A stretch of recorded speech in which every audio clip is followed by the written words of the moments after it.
Alright, sorry guys, I had to grab something to drink real quick. So as we can see, Shaco just cleaning up the lane. For those of you who don't know, I'm just going to tell you about his ult real quick. His ult basically creates an illusion of himself, which deals, I'm just going to read the numbers because I actually don't know the numbers, which deals 75% of Shaco's damage and receives 150% increased damage. Deals half to turrets, otherwise he would just destroy turrets. On death, the illusion deals 300 plus the amount of ability power you have, magic damage to nearby enemies. So for me, because I actually get a lot more magic, or a lot more ability power than SLPYHD generally does, because I actually have AP Quince and basically I run full AP minus a little bit of mana regen instead of going magic pen. Just because it gives you a ton of extra damage on that ult. You can late game just throw that into a team fight and half people's health if they're squishy. So that's basically what you want to do. As you can see, he's dealing a lot of damage. Level 7 to level 5, but also with those magic penetration quints, he's able to do a lot of damage. I believe that's a new animation for the shield. I think it looks really nice. So as you can see, Shaco does have a lot of mana issues. Until you start building those mana regen items, you're going to start running low a lot. I think he has mana regen blues and yellows, and even he's having trouble. Yeah, he's getting about 3 a second, almost 3 seconds, which is a lot. But there's Orianna's ult thrown in. You see Myoki's ult going down. Barely able to get away. Sona with a little bit of a KS, I think. Alright, so Shaco sees that Orianna kill. Oh, his boxes are going to get him. Wow. That was a great pickup. And MF is stunned. Oh my gosh, I don't think they're going to pick this up. Yeah, that'd be pretty overextending. But as you can see, that was a great pickup. You have those boxes in the right positions, and you're going to get kills. That's just a fact. It's probably one of my favorite things about Shaco is getting that kill when you didn't even know, that. Like, I had a kill where I was around here, there was a team fight going on, someone went off who almost died, but I had a block by their blue just from, I don't know, like a minute and a half ago, and I got a kill, and I was like, wow, that was cool. So, basically put the boxes where you think they need to go. This is another thing that actually is a build, not question, but a build preference.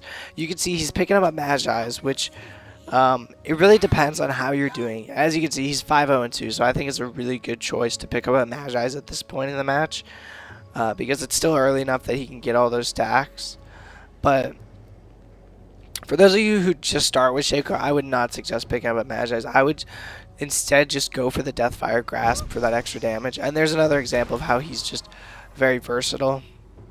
Just being able to hop walls every 8 seconds or so. And I think he's waiting for... Oh, there's a nice clairvoyance down from Sona. And we see Myoki coming down. He's going to throw boxes. I don't know if he's going to box this bush right here yet, or if he's going to save that. But they are putting bombs in there because they're aware of him. They know that he's pulling some sneaky stuff. So as you can see, Myoki most of this game has just been roaming. He's been around. Also, is Myoki not very tanky at this point? I just realized that. He's only got about 961 health, so he's actually squishier than Shaco, which is severely saying something. I think he's going to pick up the kill here. I do not see Myoki getting away. Nice. Throws it right as he's going to... Wow. So good pickup on Shaco, just knowing how far he can go. But as you can see, the Shiv is really doing a lot of damage. He's got 2 stacks on his Magi. I don't know if he'll finish with 20, but we'll see. Take a drink real quick.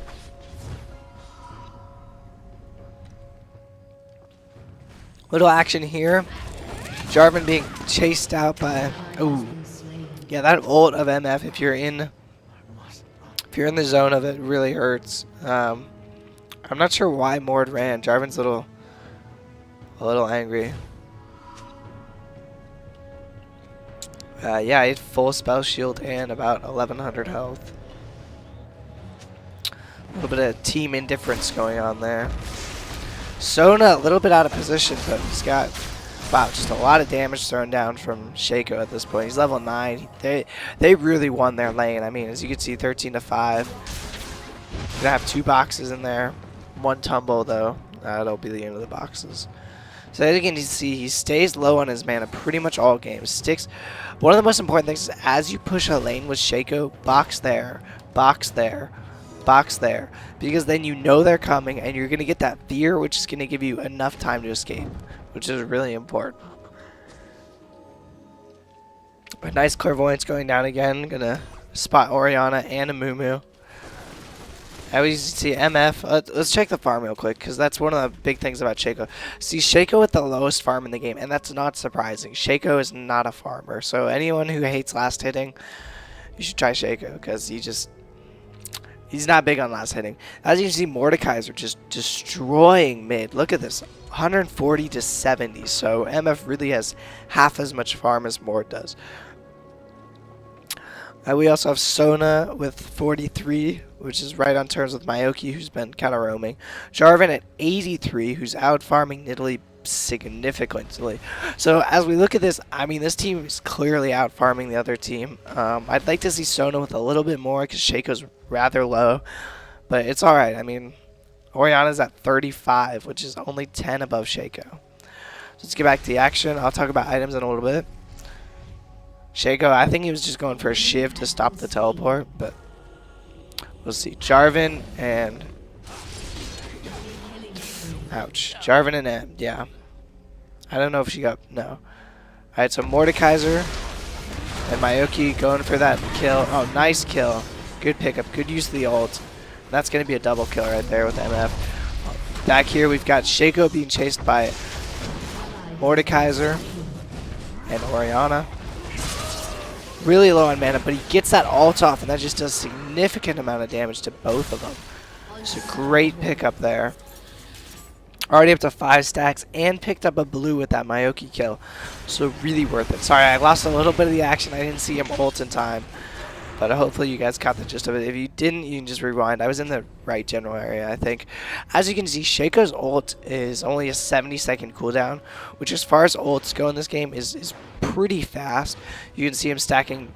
This is probably one of my favorite places to stack bushes.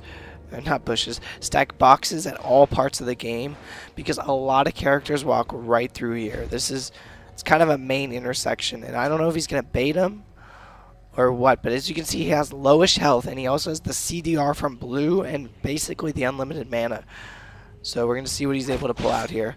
Nice, a lot of damage done. Those boxes just very good. So up to 7 stacks. He's going to be maxing Jack in the Box, and he's already got Shiv maxed, so let's see what he does.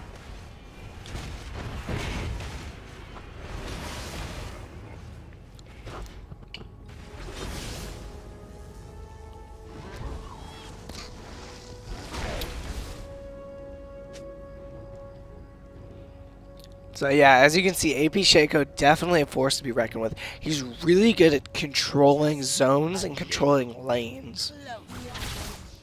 He has great escape methods with his deceive, and he's also got a lot of scouting power with his W, or his Jack in the Boxes. So yeah, as you get this max, it actually has an even lower cooldown, and I think it's around 55 or 50 seconds at level 3.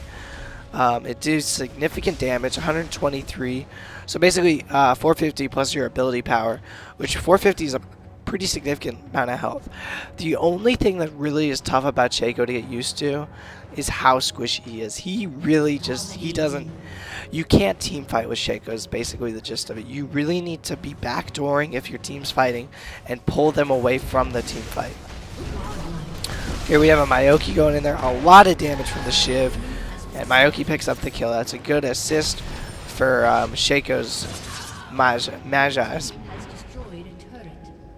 I can see great push coming out here from Mordekaiser and Jarvan.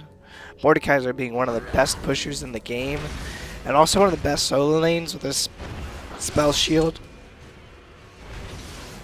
Excuse me.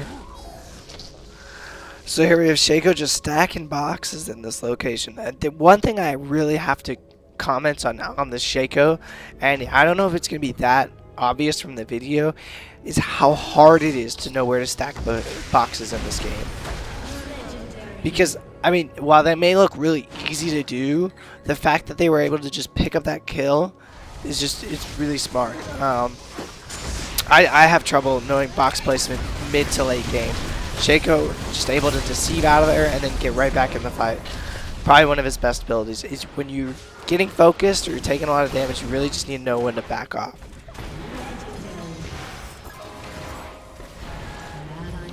I think that Mordekaiser made a big overcommit. I think that was a big mistake on his part. And here we have Nidalee chasing. As I've said, Nidalee is a great chaser, but Shaco's a dangerous character. He throws down those boxes. Oh, that was a great ult. Wow, I almost missed that. But yeah, his ult just took the brunt of that spear, which probably would have killed him depending on how much AP she has. Let's see. She's about 100. Wow, she's really low on AP. Okay, so she only has about 103 AP, but that would have done significant damage, and he was able to just completely negate it with his ult. That's one of the other powerful aspects of his ult. He also has not backed in. He's only backed once this entire game. So you can really see the power of having a support on your team. And here he goes back. He's probably going to build his Fiendish Codex. If I'm going to guess this, he's going to go... yeah, he can pick up a Deathfire right now. He's going to do that. One thing I have to stress, guys, is do not forget to use that Deathfire active. I always forget it. And I always slap myself in the face for it. Because, honestly, it's so easy to forget having actives on items. But as we're going to see, this Shaco obviously a lot more competent than I am. But, yeah. Wow, great spear coming out of here from Nidalee. Obviously, she can just heal herself, but nonetheless, good spear. Alright, so you see the Deathfire active being used there. Demacia going down, and she's done. The Deathfire didn't do that much damage, but that's only because it'll